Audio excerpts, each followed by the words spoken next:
The first step to understand the possibilities and limitations of the DFT is to understand the analog to digital conversion, which is needed to calculate the DFT of an analog signal. It involves sampling and quantization. Let's start with the sampling and assume that we want to calculate the Fourier transform of a simple cosine with frequency omega 0.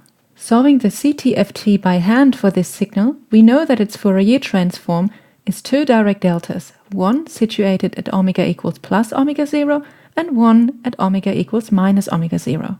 But since in order to calculate the Fourier transform on a computer, we can't use an analog signal, x of t has to be sampled, which yields the sampled signal xs of k.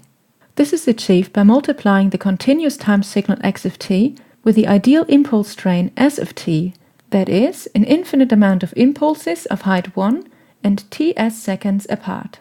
Whenever two signals are multiplied in the time domain, their Fourier transforms have to be convolved in the frequency domain, so that xs of omega, the spectrum of the sampled signal, is a periodic version of the original spectrum x of omega. The effect of quantizing the analog signal in order to achieve a digital signal depends of course on the details of the quantization method that has been used. In general, one can say that the original signal x is substituted by its quantized version xq, but the signals are not exactly the same. The differences are denoted nq, where nq stands for quantization noise.